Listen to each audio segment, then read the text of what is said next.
He was best known for his bald head and safe pair of hands. In 1976, in just his second test, he equaled the world record of the greatest number of victories by a wicketkeeper in a single innings. In 1983, he was awarded the Best Wicketkeeper in the World award. But what is he himself actually like? That's what I want to find out when I talk to India's best-known wicketkeeper, Syed Kirmani. Welcome to the interview, Syed. Thank you. Tell me, there's a certain amount of confusion about when were you born? 49, 50, 51? When did it happen? Yeah, you could continue, 52, 53, 54. Well, I'm also confused at the moment, Karan. Now, the passport says 49. And now, when I ask my mother, why is it 49? You say sometimes that I was born in 52, sometimes in 51. And I don't know where I stand. So this is where the confusion is all about. And my mother also says, it could be 51, 52. Then why 49 for my passport? She says, in the school in Hyderabad, All Saints High School, I was underaged. So I had to raise your age for admission's sake. So 49 came like that. So passport says 49. So the truth of the matter is you're not as old as you actually look. Thank you very much for the compliment. You had two brothers, but no sisters. So does that mean that when you were very young, the family made you do all the household work? Whenever the servant never turned up, father used to say, okay, son, go and help your mother. And the work was distributed. The dirty work I was doing, washing the bathroom, cleaning the bathroom, sweeping the house. And then my elder brother, okay, Gundo fry the atta.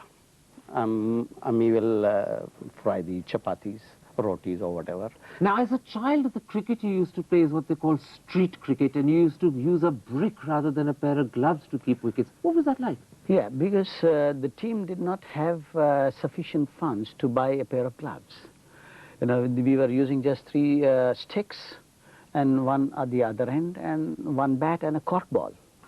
So to stop, we didn't have enough funds. To buy gloves, we didn't have enough funds. We used to collect 8 annas every month from the houses around and then to buy some good stuff like. So I was told, go behind and stop the cork ball. I said, how do I stop? Pick up the bricks. The building constructions are going on, pick up the bricks and stop. Okay, right, one after another brick used to come in. As soon as one brick breaks, pick up another brick. So that's how... But your hands must have been stinging. No, the bricks were nice and solid, They used to take the brunt of the cork ball, tabak, and the 2 pieces of bricks used to fall, pick up another brick, hold it in front of the cork ball and stop it. So that's how the wicket-keeping instinct started off with the brick as my wicket-keeping glove. Now, in those early days, you were also extremely fond of watching cricket. I gather every time a foreign team came to Bangalore, you'd make sure you were there watching the match. Oh, wonderful. I could recall this. Beautiful. As small kids, foreign teams used to come into Bangalore. We had Central College, and which was from Jai Mahal. It was easily about 8 kilometers away. And we used to walk, get up 3:30 in the morning, and mummy used to on the sly, pack up the rotis and ghee shakkar mila ke andar se roll bana ke quiet, because father was very discouraging कि भाई you must get a degree to get a job. Okay, so here we go. Now 4, 5 guys from the extension, 3:30, 4 o'clock, start walking briskly. We used to be the first guys in front of the gate, and then by the time we enter, the big dadas, oh, get back, this, that, job, all sorts of things. We used to be at the last. How did you see the match? So, get inside and you see all the stands filled up. So, one lovely basketball post is there. It's still there. It's still there. I can't forget that post. Climb up the post and have a beautiful panoramic view from that, I used to have the best. Comfortably place my butt in between the basket, Now, you made your debut in the Indian team in '71, but for 5 years, you didn't actually get to play in a single test. Was that very frustrating? No, it wasn't frustrating at all. It was a great experience for me. I was gaining a lot of maturity, gaining a lot of experience. And gaining a lot of patience. For sure. Cricket is nothing but patience. And they say patience is fruitful. One of the people who was a great influence on you during that time was the manager of the team, a legendary figure, Colonel Hemu Adhikari. Oh my God, I can't forget him. He was the one who brought discipline into the team. Absolutely. There was an occasion when you were sharing a room with Farooq, engineer, and Farooq liked going out at night, and the colonel wanted the lights off and everyone in bed at 10:30, wasn't it? Yes, this was the curfew time. I must tell you this story. It's a very interesting story, and he had paired, a junior and a senior. Farooq was my roommate, and he said, 10:30, everybody should be in their rooms, okay? I don't care. So 10:30, the sun sets in England. That's the beginning of nightlife, all right? And Farooq, he was based in England. He was flamboyant and a great team man, right? So this was to learn something from the seniors, basically, a junior and a senior. Right, now Farooq, he said, pal, like, Colonel aayega, all right? Colonel, I have to tell this story. I hope you'll bear with me. It's on the lighter side, and you too, Farooq, okay? I'm letting out a secret which Colonel apparently didn't know about it. Nevertheless, so Colonel will come, 10:30, 11 o'clock he'll come, switch off the light first. Okay, he used to make the bed nicely, as if Farooq is sleeping there, rug, pillow, everything, as if, yes, Farooq is there, all right. As soon as the colonel comes, switch off the light. And then open the door just a little bit, only his head should come in. Don't allow him inside. Okay, pal? Off, Farooq off. Right, then 10:30, 11 o'clock, there was a knock on the door. And I switched off the light. And how can I sleep at 10:30? I had some book or the other, right, okay. So, how's it? Slowly I asked. Khola darwaza. Colonel, all right. Colonel has come. Switched off the light, opened the door just a little bit. So रहा है, सो रहा है, ठीक, okay. तू सो जा जाके. Close the door, came back and slept. My God. And Farooq, I don't know what time he came in. And early morning, there was a big snore. Sir, Farooq, we have to go to the match. Okay, off with the match. So that was the incident. And there were quite a few on that tour, actually. As you say, the colonel made you, but it was actually in '76 that you first played for India. Yeah. Your first innings, your first test, got you no victims at all. But the second test was like a dream come true, wasn't it? Yeah, it was. Equal the world record. I had 5 victims and 1 more wicket to go. In the evening, we all came back after the match, and there was one scorer from England, an ardent fan. He was not really a scorer. He would just go along with the teams. I think he's some name he had, but we named him as Mr. Bunn. He was so soft-spoken, and he was nice and flabby on his face and good and plumpy thing-like, and gentleman to the core. He would go with any team, take the book. He was a qualified scorer for sure. He's the one who told you that you were poised to break the record? That's right. He's the one. And that evening he said, Kiri, do you know that you are nearing a world record? I said, what? World record? What is the world record? He said, 6 victims in an innings. I said, who are the 3 wicket keepers who are holding that record? He said, John Murray of England, Dennis Lindsay of South Africa, and then you have Wally Grout of Australia. And if you get 1 more victim, Kiri, you'll be the 4th one in the world. My God, that night I was just glued into the roof, into the ceiling. How can I get this 1 victim? And it was a sleepless night. I had decided anything in my vicinity, fly, let it be, let me drop it also, but I must make an attempt. And to my luck, Dale Hadley snicked the one which was going away from Mohinder Amarnath into my gloves. And by God, that was the day for me. And I was chaired halfway down by Bishan Bedi and company. I don't know who all lifted. 1 leg went this side, 1 leg went that side, some shoulder. And then I was dropped. And then I was given the honor to lead the team out. It was a great moment. It was a great moment, obviously. Equaling the world record and being the 4th in the world was a tremendous feeling. Syed, let's take a break. I want to come back in part 2 and talk about the rest of your career, because it got off to a terrific start and there were some great moments that were still to come. We'll be back in just a couple of moments. See you then.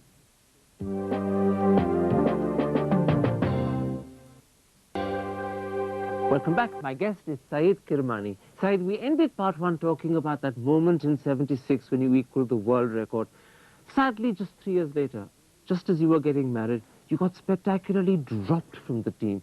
Up one moment, down the next. How did you respond to that? Well, I went into a trance. To start with, it was like a bomb being dropped on my head, maybe because of that effect that I have lost my hair so quickly, you know. 79, I didn't ever dream that I would be dropped, right? Venkat Raghavan was the captain on that tour. That was the second World Cup after 75, 79, right? And I was walking down the steps, getting into a dinner party or somewhere like that, Wankhede Stadium. And suddenly, Vishy also was coming up, G.R. Vishwanath.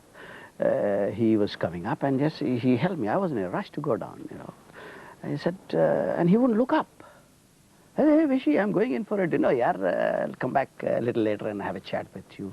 He held me very tightly, you know. He held my arm very tightly and he was looking down. Hey, there's something wrong, Vishy. You're not looking up at all. Hey, come on, yaar. So when I lifted his head, tears were rolling out of his eyes. And my mind went berserk. I thought, somebody has passed away, or something serious has happened in some family or the other, but, you know, where all the mind goes. Not an iota that he was going to tell me that I am not in the team. And when he told you, how did he you said, respond? Kiri, you're not in the team. And I said, what? Not in the team? I can't believe this. And he just took off and started walking. I ran up behind him. I have not heard you clearly. What did you say? His tears were still rolling. And I said, I'm sorry that you're not in the team. I said, I can't believe this. And I went into a trance. And now my dinner party, everything went haywire. I just walked down, I don't know what all happened, went and called for a taxi, sat in the taxi and into the roof of the taxi. Chalo bhai, kahan jana hai sahab? He was turning around and asking me, kahan jana hai? Are chalo yaar. Are kahan jana hai sahab? चलो यार, चलो तुम्हारे को taxi fare होना है ना, दे देगा यार, चलो. It went.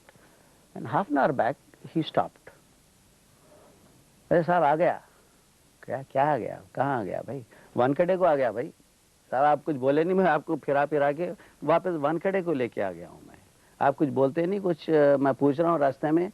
How much did that taxi drive cost you? 250 rupees. Which is a lot of money in those days. 250 rupees? अच्छा, क्या हुआ अभी मीटर ले और 250. Tell me something. There was a lot of speculation at the time that this had been done either because you had been talking with Kerry Packer and the selectors didn't like it, or because Venkat Raghavan, the new captain, didn't like you. Well, if you ask me, Karan, you see, the whole world is revolving around likes, dislikes, whims, fancies. You know, it was nothing to do with Kerry Packer for sure. Was it Venkat Raghavan? Probably. I'm sorry, Venkat. You know, all these things have to be expressed at some time or the other without any aspersions anyway, right? But there is a story to it for sure, because the same friends who Venkat Raghavan moves around with are my friends also. And they told you? And they came and told what Venki had said to them. You know, what Venki said was, Kiri drops catches and misses stumpings deliberately on my bowling and takes it on Prasanna's bowling. Can you believe this? And the same friends come and tell me the same thing. This is what Venki was telling, yaar Kiri, you drop on his bowling deliberately and you take it on Pras's bowling. It was a bad time for you, but you bounced back very quickly, and in '83 at the World Cup, you probably never had a better year. Do you remember that 9th wicket partnership with Kapil in the game against Zimbabwe? Oh, yeah. India looked as if it was going to get eliminated, and then the two of you together put India back on the rails. Were you nervous and tense at the time? Never. I was never nervous. Of course, there's a little bit of this thing, what is going to happen? But I didn't let that panicky feeling creep into me. No butterflies in the stomach? Nothing, absolutely. I'm there to do my best, so I'll do my best, and that's it. When I walked in, it was 17 for 5, Zimbabwe. And the great Kapil Dev is in the middle there, the captain. So I went up to him and I said, I'll do my best to give you the maximum support. You just play your natural game. Lagao yaar, Kapil, I said. That's all. And you stayed there with him and after right that, through? After that, it was only Deepavali. Bang, this side, that side, 4-6, 4-6, this clean hits. And we had a 200 runs partnership. It wasn't just that amazing 200 runs partnership that made you famous at the World Cup. You actually became famous for the 14 victims that you took right through the series, making you Godfrey Evans' best wicketkeeper in the world. That was another great honor, which Were you surprised? Well, I was surprised at the award, because they had never constituted an award to a wicketkeeper in any of the World Cup till date. So they did it just for you? Probably, I feel so. Probably Godfrey Evans, now I am sporting his style of beard also, if you have observed. And he had a bunch here, a huge bunch of beard, right, hanging down up till there. Only a little bit of chin used to be seen. It used to look like, you know, one of the bunkers in the golf courses, away from the greenery. So when you got that award, and they declared you to be the best wicketkeeper in the world, what went through your mind? I happened to equal the one-day international record of 5 victims in a match against Zimbabwe again at Leicester. And there was a little bit of discrimination, I feel. You know, when I should have got the man of the match, but the judge for the match was Jeff Arnold, who was the bowler. And Madan had taken 2 wickets, and he had taken 1 catch, and I think 10 or 15 runs he had scored. But I think from the all-round performance, equaling a world record of 5 victims is much greater, I felt. So he gave it to Madan Lal as the man of the match. Now, 83 was, as I said, perhaps the greatest year in your career, and yet 3 years later, in 86, you were still in your prime, and the selectors suddenly dropped you. How do you account for that? It was not just the selectors. It was a combination of all, I feel, all concerned. I think they had seen me enough. They were tired of seeing me around, probably. This guy, we are trying to throw him out, but he's coming back. So they had decided, this would be the last tour of his, and, You think they did it deliberately? For sure, I think so. Because I was inching onto some individual records. That's right. You were going to be the first wicketkeeper to play in 100 tests. In fact, and you looked as if you were going to beat the world record for the greatest number of victims over a career. Well, I suppose I had to take that in my right spirit. Ups and downs are always there in everybody's walk of life. You cannot ask for everything and get everything.